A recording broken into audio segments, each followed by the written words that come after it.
সুপ্রিয় দর্শক, আসসালামু আলাইকুম। সবাইকে স্বাগত জানাচ্ছি আজকের গুরুত্বপূর্ণ সংবাদে। প্রথমেই জানিয়ে দিচ্ছি সংবাদ শিরোনাম, পরে বিস্তারিত। আসেন আমরা হাদির বড় ভাই ওমর ফারুকের নামে একটা ডাস্টবিন বানাই, আর সেখানে সবাই আপনারা মন মতো নিক্ষেপ করতে পারেন আপনার যা খুশি তা। ধিক্কার জানাই হাদির বড় ভাই ওমর হাদিকে, কারণ ভাইয়ের বিচার কিন্তু ওয়ান কাইন্ড অফ বেচা দিচ্ছে। জুলাই গণঅভ্যুত্থানে হাজার হাজার মানুষ মারা গেছে, হাজার হাজার মানুষ আহত হয়েছে। কপাল খুলছে গুপ্ত রাজনীতির যেই ক্যারেক্টারগুলা তাদের, মানে সার্জিস সহ আরো বেশ কয়েকের মাংস হয়েছে। হান্নান মাসুদদের নীলাদেশ থেকে ভাইগা গেলেও এইচএসসি পাস তুষার ভালোই করছে। নির্বাচন 5 আগস্টের পরবর্তী সময়ে সার্জিসদের একটা বক্তব্য, হান্নান মাসুদদের বক্তব্য যে পকেটে নাকি লাড়া দিলে 200-500 পাওয়া যাবে না। গত 17 মাসে ব্যাংকে লক্ষ লক্ষ টাকা আসছে, আর বাংলাদেশের বাস্তবতা বলে হলফনামায় যা থাকে তার 10 গুণ তার সম্পদ কামাই ফেলছে। লাভ হয়েছে কি দেশের? দিন শেষে গিয়া এনসিপি পোতাই গেছে।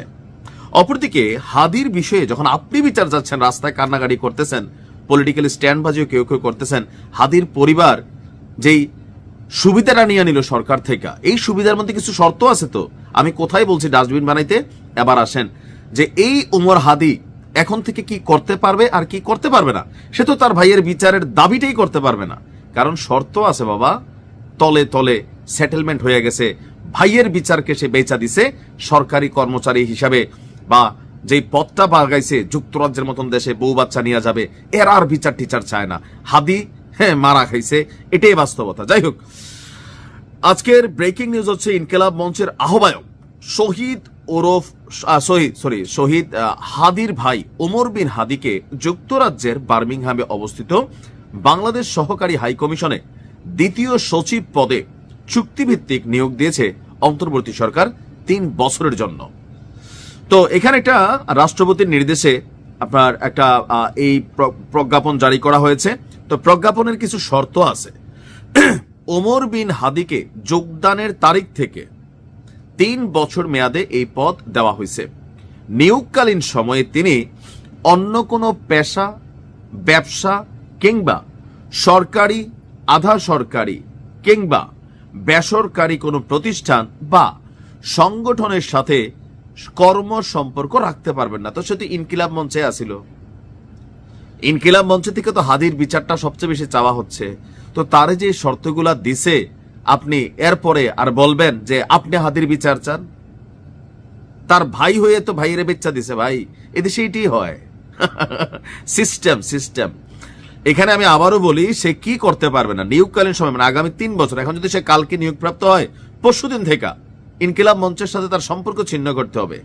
এর পাশাপাশি যেটা করতে হবে, কোনো পেশা, ব্যবসা, সরকারি, আধা সরকারি, বেসরকারি কোনো প্রতিষ্ঠান বা সংগঠনের সাথে সম্পর্ক রাখা যাবে না। নিয়োগ সংক্রান্ত অন্যান্য শর্তাবলী সংশ্লিষ্ট চুক্তিপত্রের মাধ্যমে নির্ধারিত হবে। বর্তমানে এই মিশনে দ্বিতীয় সচিব পদ নাই, তবে পররাষ্ট্র মন্ত্রণালয়ের একজন কূটনীতিকের ভাষ্য, পদ না থাকলেও জনপ্রশাসন মন্ত্রণালয় যখন নিয়োগ দেয় তখন অটোমেটিক সেখানে পদ সৃষ্টি হয়ে যায়। অর্থাৎ অন্তর্বর্তী সরকার একটা পদ তৈরি করেছে, আর এই পদে হাদির ভাইকে নিয়ে বসানো হচ্ছে। ফুল ফ্যামিলি ইউকে চলে যাবে, পরবর্তীতে সেখানে গ্রিন কার্ড পাবে, আর বিদেশ বৈশা বৈশা পাকনা পাকনা কথা মারাবে যে ভাইয়ের বিচার চাই, ভাইয়ের। ডাস্টবিনের ভিতরে আমরা এগুলাই মারতে হবে এদের। সব জোচ্চুর সবগুলো। আপনি একটার দেখছেন কিসের জুলাই, কিসের এদের ফিলিংস, সবগুলা টাকা টোকা মাইরা খাইয়া যারা অরিজিনালি আহত হয়েছে।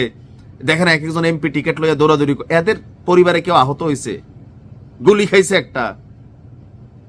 ডিবি হারুন তো রিমান্ডে নেয় না, এক একটার চান কপাল লাগাই দিছে, কোটি কোটি টাকার মালিক বানাই দিছে, সুপ্রিম পাওয়ারে বসাই দিছে। এরা চায় জুলাইয়ের বিচার রাজনৈতিক বক্তব্য গলাবাজি ছাড়া।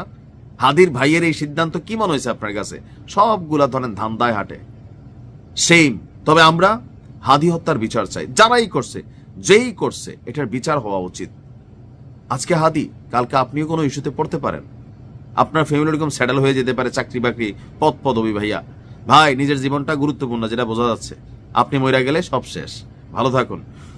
যাওয়ার আগে একটা কথা বলে যে যদি এরকম একটা চাকরি দিত, এটা দেওয়া দরকার ছিল হাদির বউটারে, ছোট বাচ্চারা নিয়ে ভালো একটা চাকরি দিত। যাই হোক, মেয়েটা কটা খায়া পড়া বাঁচত।